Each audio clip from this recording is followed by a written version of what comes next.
dipersembahkan oleh Luak hitam baru, nggak kemanisan, mantap. Selamat malam para pemirsa, ketemu lagi di Hot Room dengan saya Hotman Paris.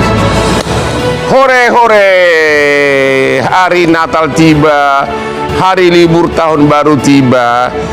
Orang pintar bilang uang nggak dibawa mati. Namun hati-hati, kita harus peka terhadap banjir, longsor, cuaca ekstrim, belum lagi kemacetan, hujan keras, ya. Kalau Hotman akan berangkat ke Australia, ke tempat di mana aku meniti karir dulu sebagai pengacara. Inilah Hot Room Siaga Nataru.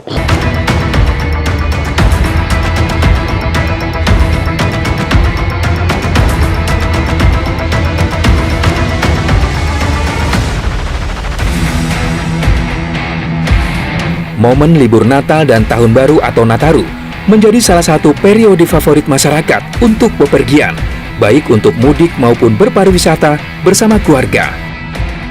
Namun euforia liburan akhir tahun ini kerap dibayangi tantangan serius berupa cuaca ekstrim yang hampir setiap tahun terjadi di berbagai wilayah Indonesia.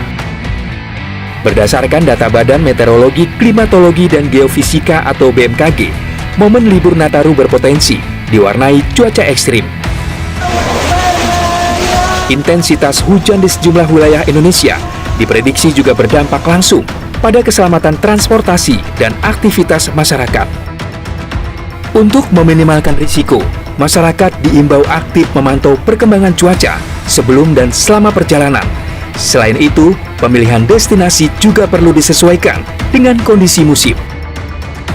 Kawasan rawan longsor, daerah langganan banjir, serta wilayah pesisir dengan potensi gelombang tinggi disarankan untuk dihindari apabila cuaca tidak bersahabat. Kesiapsiagaan dan perencanaan matang merupakan langkah penting efektif untuk mengurangi risiko bencana selama musim hujan. Dengan mengedepankan keselamatan dan selalu mengikuti informasi resmi, masyarakat diharapkan tetap dapat menikmati momen liburan Natal dan Tahun Baru secara aman dan berkesan.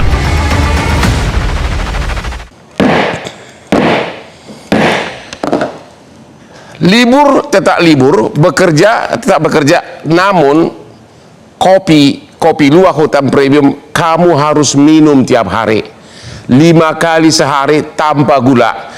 Lihatlah Hotman ini, umur di KTP sudah parah banget tapi tetap awet muda, daya ingat semua, termasuk orang-orang yang istimewa, termasuk aspri-aspri cantik, ya.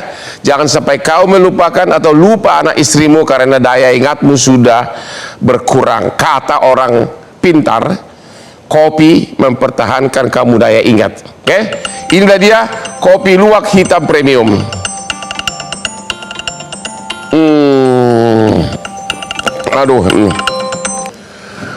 Oke, ibu ahli cuaca ya? Ya? Iya. Ahli cuaca. Oke. Bisa nggak ibu terangkan kira-kira bisa nggak terjadi setiap waktu seperti cuaca banjir di Sumatera baru-baru ini? Ancamannya di mana terutama? Untuk kondisi saat ini kita banyak badai nih. Dia ada tiga badai terbentuk di perairan selatan. Termasuk yang dekat dengan Sumatera juga ada, Sumatera bagian selatan, satu Bakung sudah jadi siklon tropis, lalu yang kedua itu di selatan Jawa Timur, sekarang sudah menguat juga badainya, namanya 93S. Apa itu 93S? Bibit, karena belum dikasih nama, jadi masih bibit badai, tapi diprediksi menguat dalam 24 jam menjadi siklon tropis. Di daerah mana kira-kira bakal terjadi kalau analisanya benar? Ya, Jawa Timur kan ini dekat nih dengan Jawa Timur. Sekarang ada di selatannya Jawa Timur. Kemarin Bali kenapa banjir? Karena salah satunya hujan terus-menerus efek dari badai ini. Nah, tapi kemudian masih beruntung. Kebetulan saya di sana tidak terlalu parah. Tidak terlalu parah ya. Jadi wilayah-wilayah ini yang harus waspada. Jawa Timur, Bali termasuk Nusa Tenggara Barat dan Timur juga termasuk, karena kan ini masih bergerak. Di bagian perairan timurnya ada lagi satu, namanya 95S. Ini juga dekat dengan Laut Arafura. Ya. Nah ini ada kepulauan-kepulauan kan di Ambon itu ada Kepulauan Aru. Tahu, ini kok kenapa daerah sana semua Ada gitu? 3. Daerah timur. Timur paling banyak karena ada 2 di bagian timur. Timur ini sedang hangat suhu permukaan lautnya. Ya. Dan juga jadi pusatnya angin-angin ketemu, angin dari daratan dan selatan. Oleh karena itu ya pertumbuhan badai memang sedang ada di perairan timur. Oleh Tapi karena menurut itu, Ibu, ya, ancaman serius atau belum pasti atau bagaimana?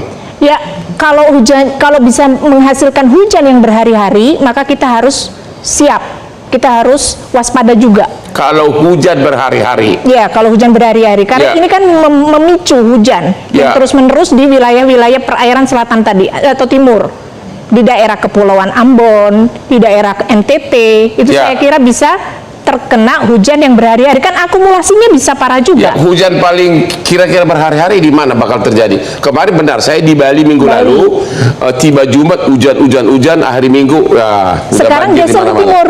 Dari Bali kan geser ke timur. Jadi wilayahnya itu Sumbawa, kemudian NTT berarti ada Flores, ada Kupang. Nah ini sudah mulai intensif. Jadi Surabaya, Jakarta aman. Kalau Jawa Timur itu di bagian selatannya, Jember, Banyuwangi itu yang maksudnya terdampak. Ya. Tapi kalau kita di bagian utara, tengah, aman insya Allah. Terdulu Bu, di Pantai Mutiara itu lautnya sudah melewati tembok, gimana tuh? Oh, Pantai Mutiara beda lagi kayak. Itu gimana? Kalau ada badai, cuaca badai itu bakal air lautnya naik nggak? Saya tinggal di Jakarta Utara nih. Ya, itu bisa jadi karena hujan angin dari. Karena kan hujan badai, namanya itu storm surge, dari laut menuju ke darat. Nah itu bisa terpicu kan, gelombang tinggi. Berarti bisa memperparah yang tadinya Pantai Mutiara sudah penuh tadi Bang. Boleh nggak Bu, saya titip Lamborghini saya di rumah Ibu? Jadi aman, Pantai Mutiara aman? Ya, artinya kalau ada sesuatu di hujan badai itu, bisa aja gitu. Sekarang kan Selat Sunda sedang bergolak. Karena Bakung itu belum selesai siklon tropisnya. Sesudah Natal di daerah mana yang paling agak sedikit rawan? Sesudah mulai Natal ke belakang. Kalau kita bicara Jawa, Bandung bisa 400-500 mm. Kabupaten Bandung terutama.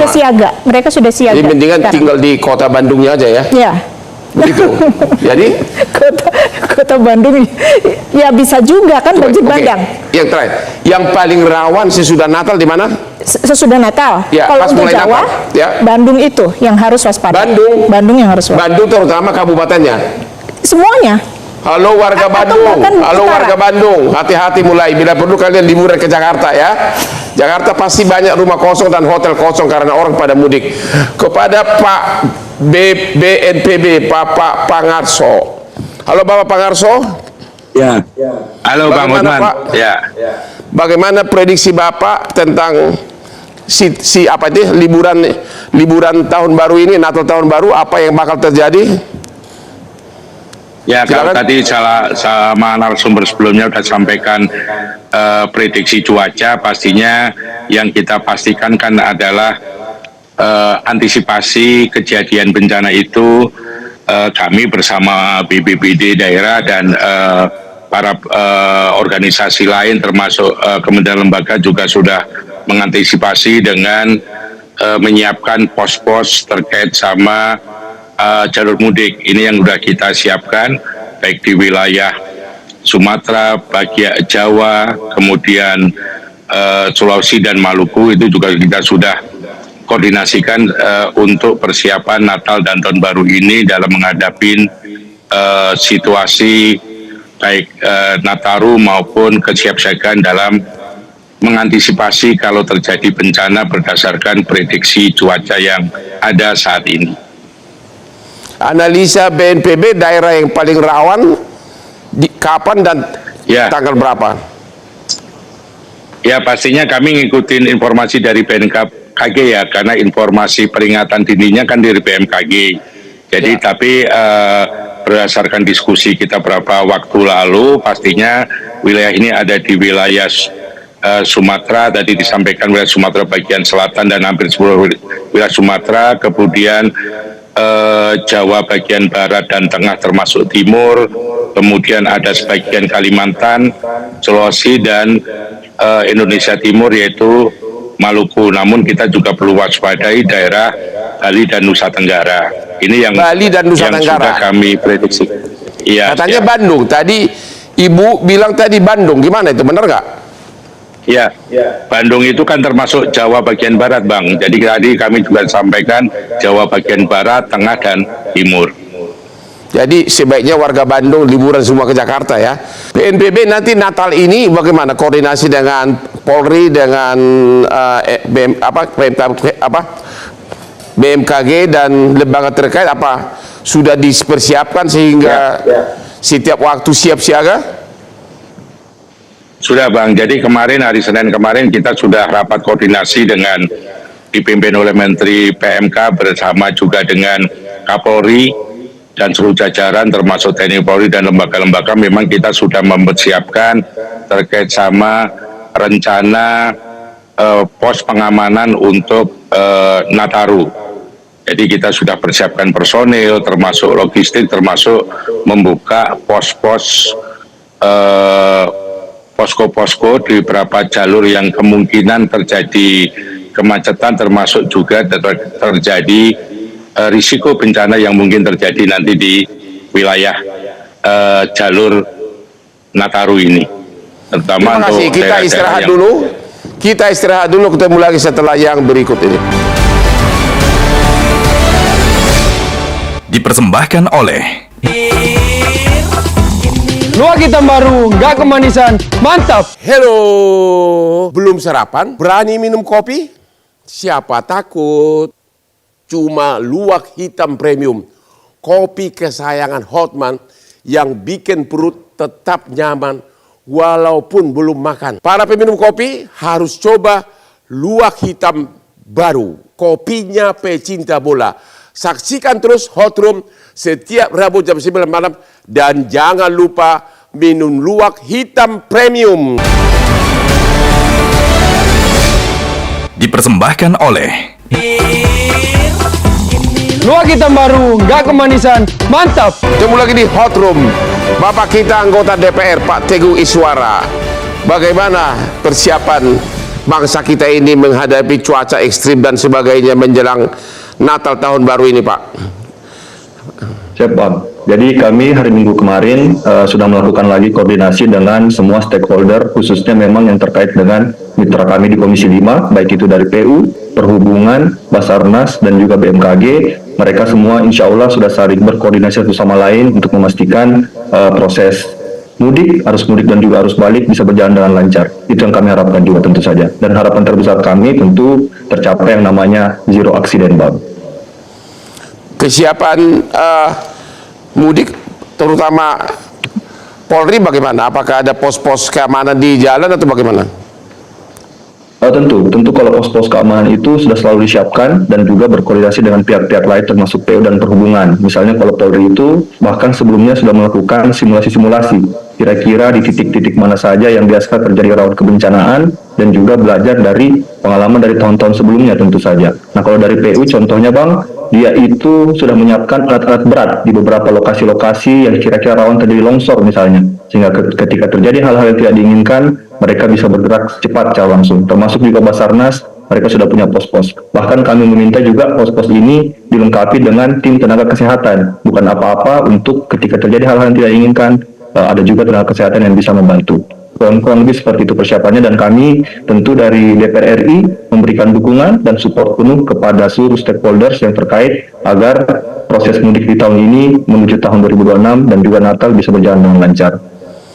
Ini yang mau mudik ini 100 juta orang lebih.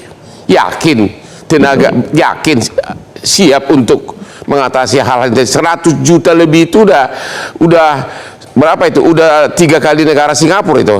Lebih kali ya? Betul, Bang. Puluhan kali negara Singapura. Harus yakin, Bang. Harus yakin. Ya.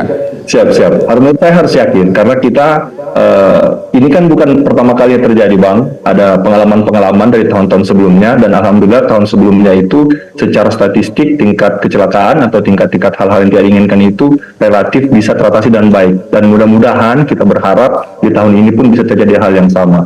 Jujur saja, Bang, di dapil saya di Sulawesi Selatan pun tahun lalu itu terjadi bencana banjir di Natal di akhir tahun. Tetapi hal tersebut selalu berusaha untuk kita antisipasi ke depannya. Terus kita peranan Kemenhub gimana yang belakangan ini dituding habis-habisan? Kemenhub, apa ada koordinasi dengan Kemenhub?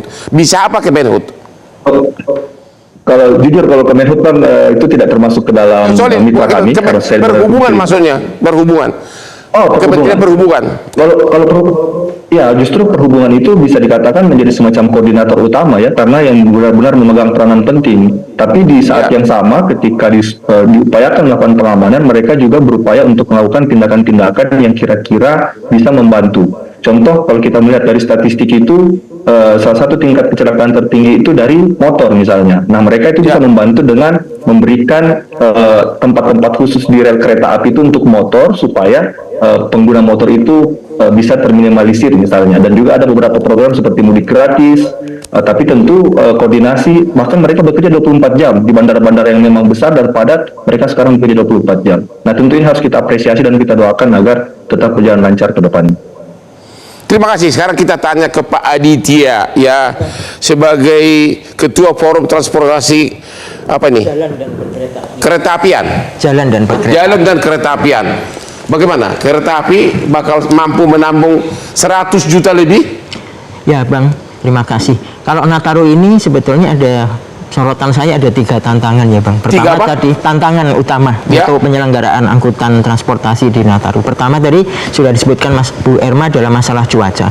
Cuaca ini walaupun kita mengabaikan tadi bibit siklon atau siklon, sebetulnya kalau setiap bulan Desember itu sebetulnya potensi cuacanya memang sangat labil Bang. Dalam artian bahwa curah hujannya tinggi, titik tanah longsornya juga banyak, potensi banjirnya juga besar. Nah, artinya dari sisi ekosistem itu memang bukan ranahnya dari sektor transportasi, tetapi yang bisa dilakukan adalah bagaimana nanti sistem tanggap daruratnya untuk para operator transportasi itu untuk bisa melakukan penanganan ketika misalnya terjadi kebencanaan itu, dari sisi bagaimana proses evakuasinya, pengalian rutenya, bagaimana juga memberikan kompensasinya, memberikan informasi perubahan jadwal. Itu yang saya soroti selama ini. Kadang kalau business as usual, artinya dalam kondisi normal itu berjalan dengan baik, tapi ketika terjadi kebencanaan atau gangguan perjalanan, kadang penyelenggara ataupun operatornya masih tergagap-gagap untuk bisa. Nah, itu yang menurut saya kedepannya harus diperbaiki. Kemudian dari sisi pemantauan titik-titik yang rawan longsor, rawan banjir, itu menurut saya tetap harus diintensifkan. Kemudian yang kedua tantangannya adalah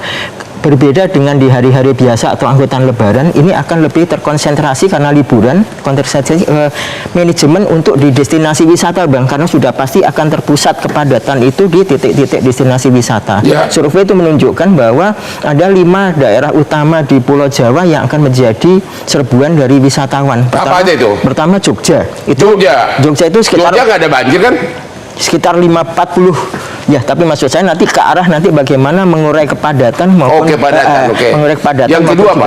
Kedua adalah Bandung, ketiga Bogor, keempat Malang, kelima Denpasar. Itu yang akan menjadi titik wisata utama. Nah, sekarang bagaimana kota-kota tersebut maupun destinasi-destinasi wisatanya mempersiapkan diri. Artinya bagaimana kalau terjadi membludak wisatawan, berarti kan harus dilakukan sistem kuota misalnya ya Bang ya, atau disediakan shuttle sehingga mereka nggak menggunakan kendaraan pribadi semuanya, sementara lahan parkirnya terbatas, nanti potensi kecelakaan pertanyaannya juga itu besar. Sudah dimulai nggak sekarang persiapannya? Nah, itu yang maksud saya, nanti pemerintah daerah setempat itu juga PR-nya tidak hanya dari Kementerian Perhubungan ya Bang ya, tapi juga dari pemerintah daerah setempat, mereka yang mengelola destinasi wisata maupun di kota-kota yang menjadi daerah tujuan wisata, kan sudah seharusnya mereka misalnya daerah tujuan wisata tertentu tidak boleh ada mobil pribadi masuk, disediakan mobil ulang alik atau shuttle sehingga disediakan kantong parkir misalnya Bang Hotman ya. Nah, itu akan bisa mengurai kepadatan dari destinasi wisata yang ada. Tantangan ketiga menurut saya dari segi keselamatan, karena data menunjukkan di tahun 2025 kemarin sempat ada anjlokan kereta api sampai 2-3 kali di waktu yang rentang waktu yang berdekatan.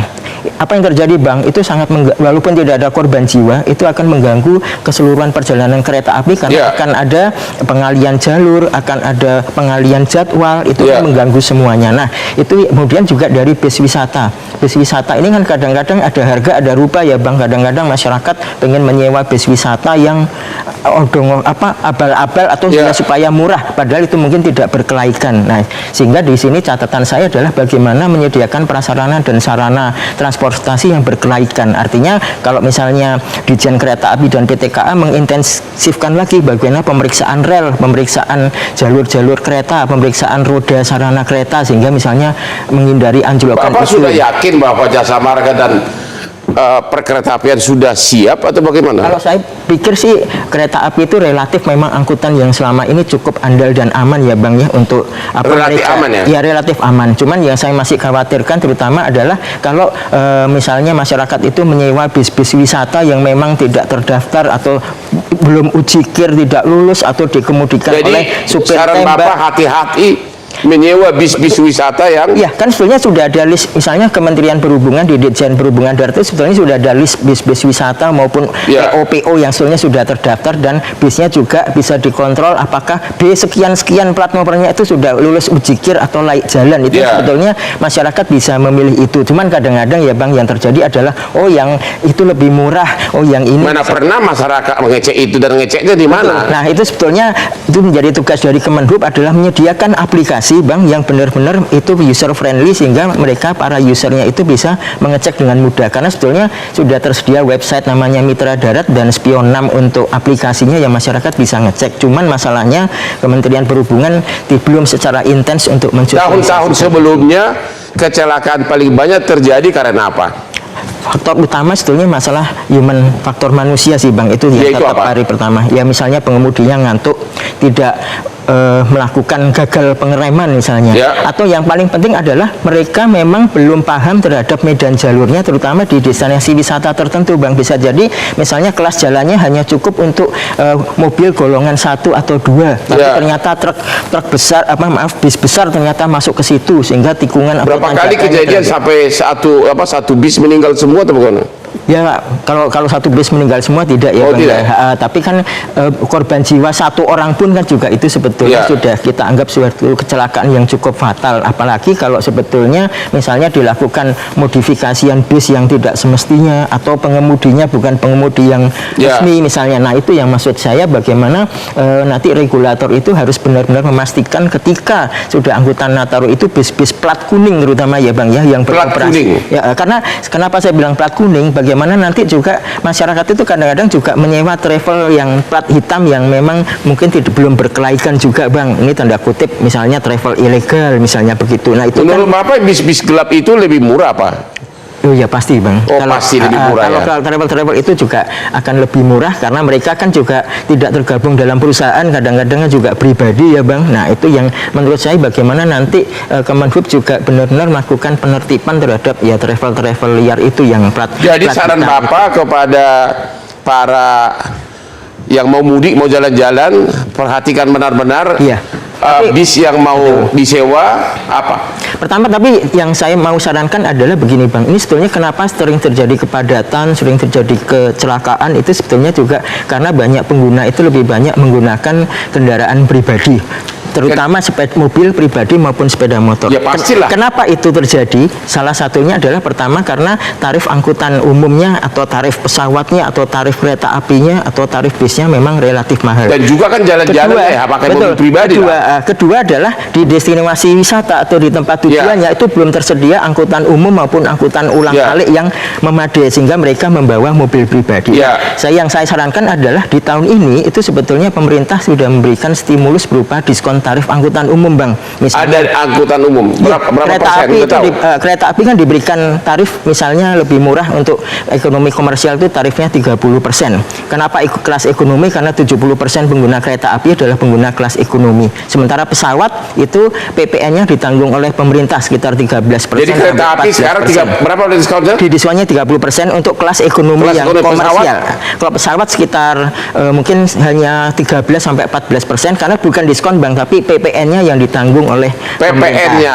Nah, artinya ke arah mana saya Bang? Ke arah bahwa kalau masyarakat itu benar-benar bisa misalnya memanfaatkan diskon itu sebagai stimulus untuk menggunakan angkutan umum massal, maka itu juga bisa memperlancar. Jadi kepada masyarakat kalau memang di samping mau menghemat dan juga untuk keselamatan, agar sebaiknya jangan terlalu memakai mobil pribadi maupun bis-bis yang liar. Ketemu lagi di Hot Room setelah yang berikut ini.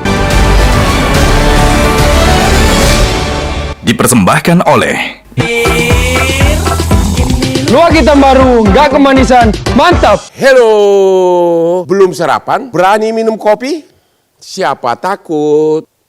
Cuma luwak hitam premium, kopi kesayangan Hotman yang bikin perut tetap nyaman walaupun belum makan. Para peminum kopi harus coba luwak hitam baru, kopinya pecinta bola. Saksikan terus Hot Room setiap Rabu jam 9 malam dan jangan lupa minum luwak hitam premium. Dipersembahkan oleh Luwak hitam baru, nggak kemanisan, mantap. Ketemu lagi di Hot Room. Ketika saya masih muda tahun 90-an, saya 7 kali Trans Sumatera. Dan ada kejadian di mana sudah berkilometer saya nyetir, ternyata sudah ngantuk tanpa sadar. Makanya nasihat saya kepada kalian semua, nyetir pun ada kopi luwak hitam premium di samping, ya, sehingga itu untuk mencegah ngantuk, ya. Kopi luwak hitam premium di samping bagus untuk kesehatan, juga mencegah Anda ngantuk. Kalau saya malam ini karena saya mau dansa, saya akan minum kopi luwak karena saya akan dansa sampai jam 3 pagi hari ini. Jadi sekali lagi, kopi luwak itu bagus untuk semangat kerja, kesiapan selalu tidak ngantuk. Inilah dia kopi luwak hitam premium, aman di lambung, langganan Hotman Paris.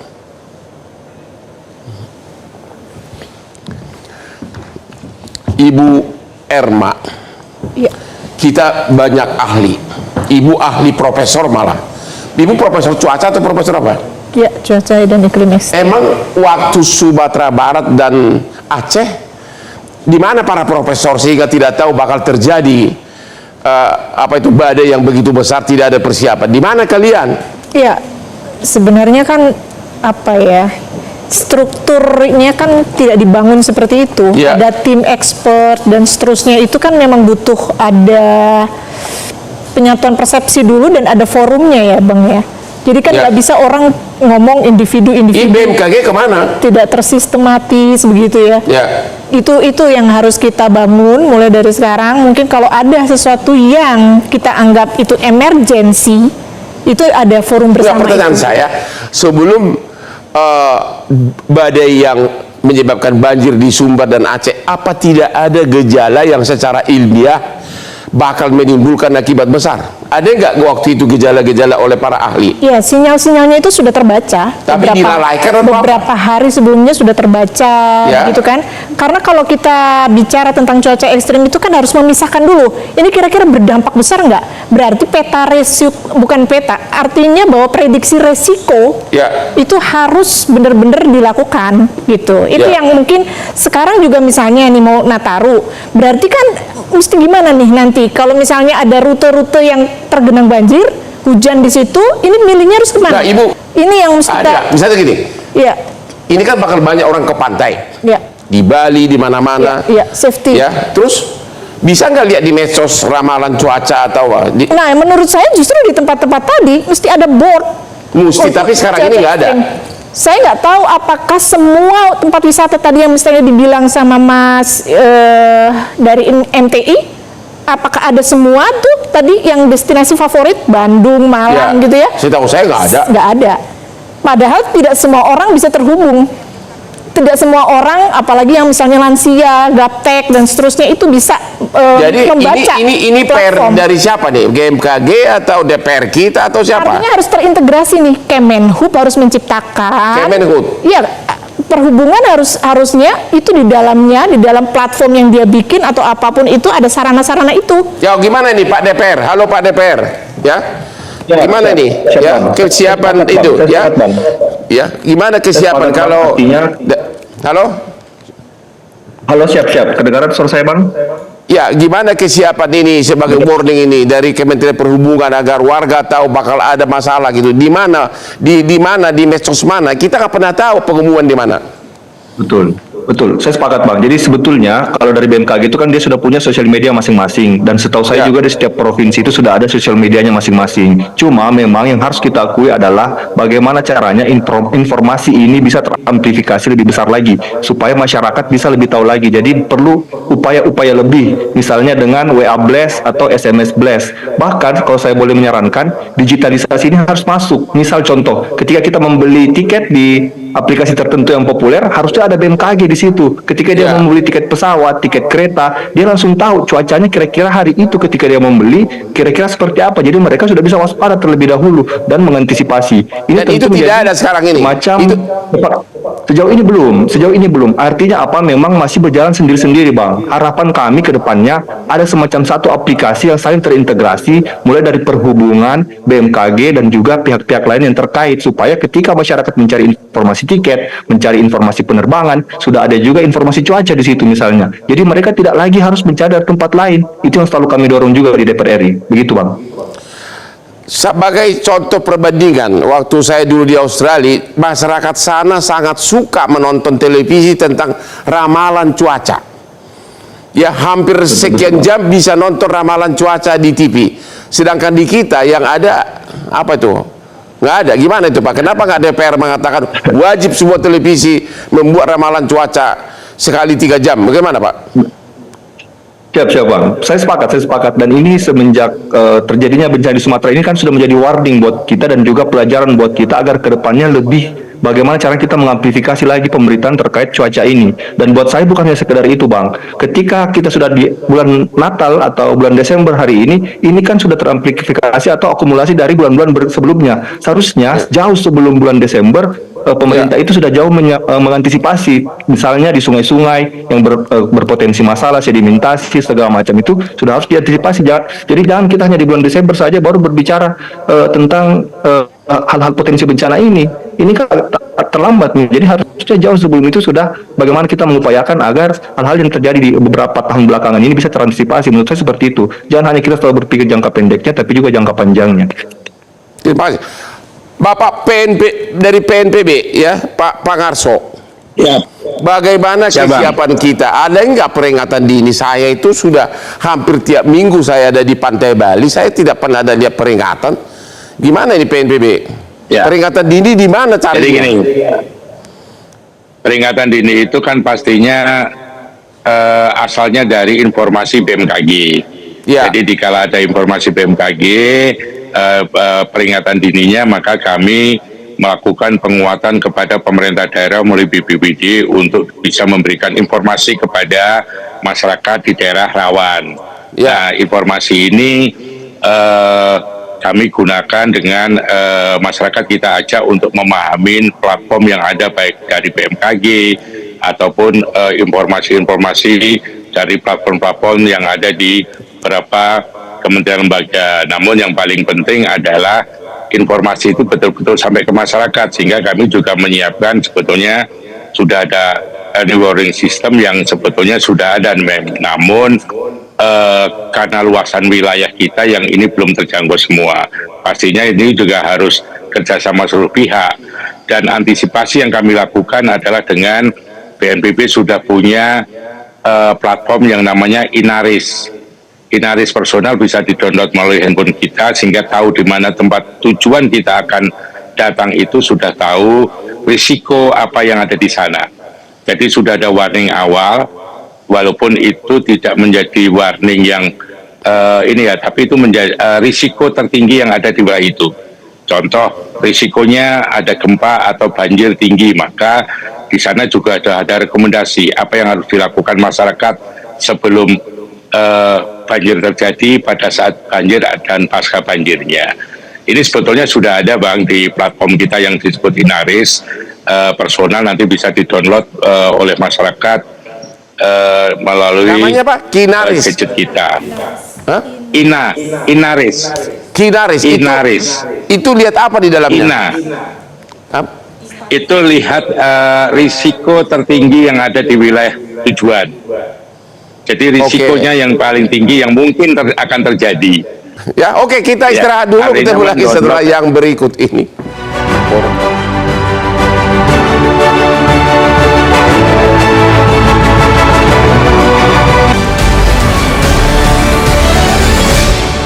Dipersembahkan oleh Luwak hitam baru, nggak kemanisan, mantap!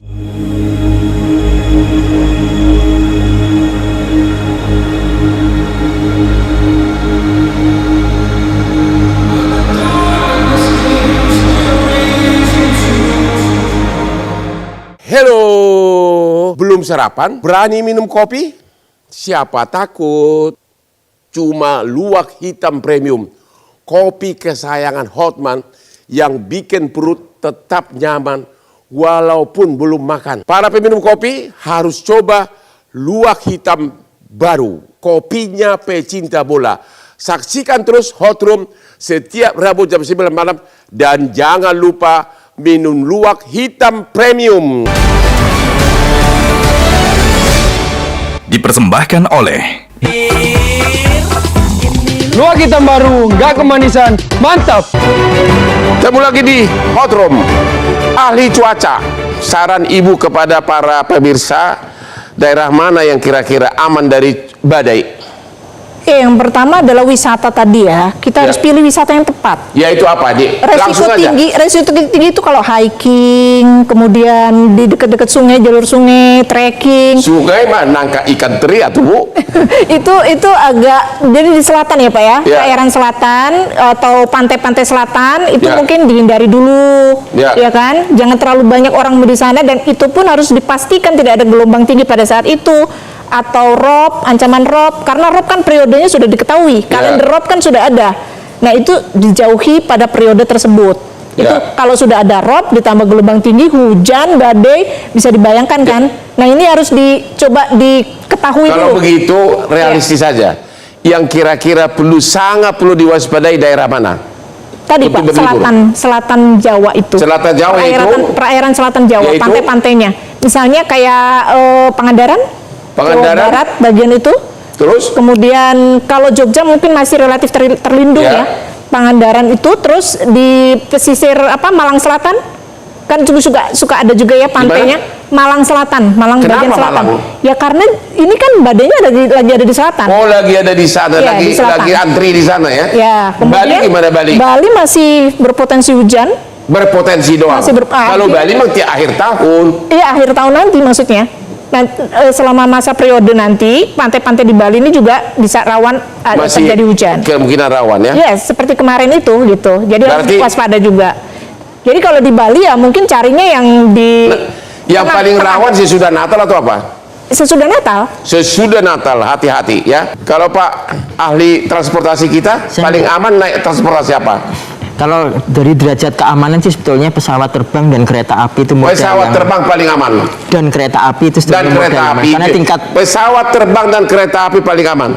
Karena tingkat keselamatannya memang tingkat kecelakaan juga sangat minim, tingkat keselamatan sangat minim. Ya, ketimbang untuk jalur darat ya Bang Hotman ya. Nah saya mau menyambung yang tadi Bang Hotman soal sistem informasi ini kan kita masyarakat sangat memerlukan yang update juga. Sistem informasi sangat ini diperlukan. kita kan selalu menyarankan ke pemerintah kalau angkutan libur panjang ataupun angkutan lebaran itu kita sudah disediakan sistem informasi terpadu yang sudah komprehensif Bang Hotman. Sampai sekarang belum ada itu. Itu ya, jadi kita bisa sekarang belum ada itu. Belum, kita karena kan aplikasinya terpisah-pisah. Apa harus nunggu lagi seperti banjir di Sumatera Aceh? Kan kalau kita sekarang si Kemenhub punya sendiri, nanti dari Jasa Marga punya sendiri, ASDP punya sendiri. Nah, masa masyarakat harus buka aplikasi? Berarti harus ada pusatnya, senternya gitu. Ya betul. Sehingga dari sini saya bisa lihat Bang, misalnya jalan tol gimana kondisi padatan, rest areanya gimana, dermaga penyeberangan gimana, tiket kereta gimana, Pak. Kemudian titik banjir yang paling dekat ada di mana, cuaca besok pagi seperti apa, kemudian dari sisi jumlah dermaga penyeberangannya lagi antri apa enggak, itu kan rest areanya penuh apa enggak, semuanya bisa terlihat di masa itu. Itu saya langsung tanyakan kepada DPR. Pak DPR sudah dengar tadi dari ahli transportasi kita, sistem informasi kita yang sangat parah. Di mana bapak-bapak DPR ini? Siap. Disatukan, informasi itu disatukan. Gimana Pak? Betul. Saya sangat sepakat, dan kami juga tadi sudah sampaikan bahwa seharusnya ada satu sistem yang saling terintegrasi satu sama lain. Jangan lagi tadi misalnya BNPB punya aplikasi sendiri, kemudian Basarnas punya sendiri, BMKG punya sendiri, Perhubungan punya sendiri. Kenapa tidak digabungkan saya dalam satu sistem integrasi supaya masyarakat mudah untuk mengakses? Bayangkan kalau mereka tidak gaptek tapi harus mendownload semua aplikasi tersebut. Ketika dia sudah mau mendownload tiket tapi dia lupa cek BMKG, kan sama saja bohong misalnya. Nah, idealnya yang kan berwenang menentukan itu siapa? Presiden. Yang berwenang menentukan itu semua presiden. Kelihatannya seperti itu, tapi mungkin ada satu yang menjadi semacam koordinatornya, misalnya Perhubungan, misalnya kan, dan dia harus menggandeng teman-teman dari BMKG untuk misalnya dari apanya, kemudian dari PU dari sisi bina marganya apa segala macam. Jadi memang harus ada satu yang untuk membuat dan menjadi semacam koordinator supaya bisa saling terintegrasi satu sama lain. Dan kami sangat mendukung sebetulnya, dan kami juga di DPR RI selalu menyuarakan hal yang sama sebetulnya. Oke, betul. BNPB, Sepakat, Pak. BNPB gimana Pak? Apa saran Bapak kepada para pemudik ini? Ya, saran Bapak kepada para pemudik apa nih? Cara pemudik pertama pastinya BNPB menghimbau kepada masyarakat untuk selalu memantau informasi cuaca yang dikeluarkan baik oleh BMKG maupun diinformasikan oleh petugas kita di lapangan. Kemudian yang paling penting adalah dikala di tempat-tempat daerah yang cukup crowded baik dari sisi transportasi maupun dari sisi risiko bencana, maka yang paling penting masyarakat bisa mematuhi arahan dari petugas di lapangan. Ini yang penting ya. Jadi kadang masyarakat lupa ataupun enggan untuk mendapatkan atau menerima informasi dari petugas di lapangan. Ini kadang sering terjadi, sehingga itu yang sering menimbulkan kejadian baik kecelakaan maupun keselamatan. Maka kami pastinya di libur Natal dan Tahun Baru ini juga akan membuat himbauan melalui flyer, mulai media sosial, bagaimana kondisi jalan dan kondisi risiko kalau terjadi bencana di jalur-jalur mudik. Tadi ada yang menarik, Pak. Ada tadi yang menarik dari Ibu Erma, katanya peta lo apa? Resiko katanya peta resiko harus BNPB ya? BNPB ya? Ya, ini katanya resiko lembaga yang Bapak pimpin katanya 1 tahun gak ganti-ganti katanya. Sementara di Jepang itu setiap waktu. Benar nggak tuh?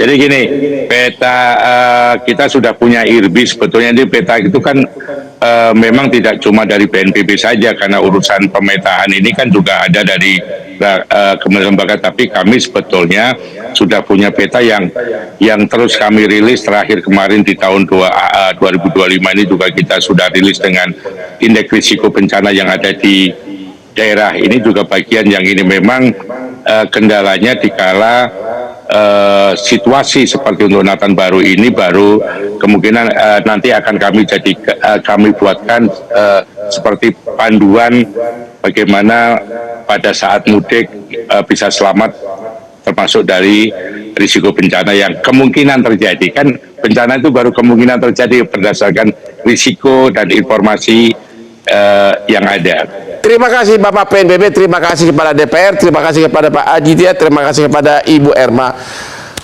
Bapak Presiden Prabowo dan juga Menteri Perhubungan, sudah waktunya kita punya satu aplikasi di mana masyarakat tahu semua tentang bakal apa yang terjadi atas cuaca. Demikianlah akhir dari diskusi kita malam ini. Sampai ketemu lagi di Hot Room setiap hari Rabu jam 9 malam dengan hostnya yang super ganteng. Selamat Natal dan Tahun Baru kepada semua rakyat Indonesia, dan juga selamat berlibur. Nikmatilah hidupmu, nikmati hidupmu. Salam Hotman Paris. Silakan Pak.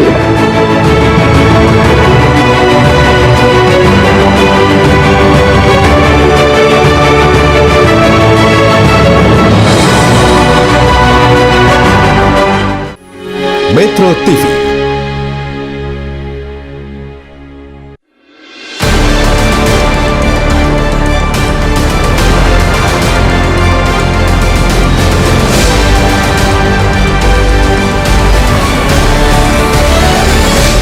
Dipersembahkan oleh Luak hitam baru, nggak kemanisan, mantap! Jelajahi cara baru mendapatkan informasi. Download Metro TV Extend sekarang.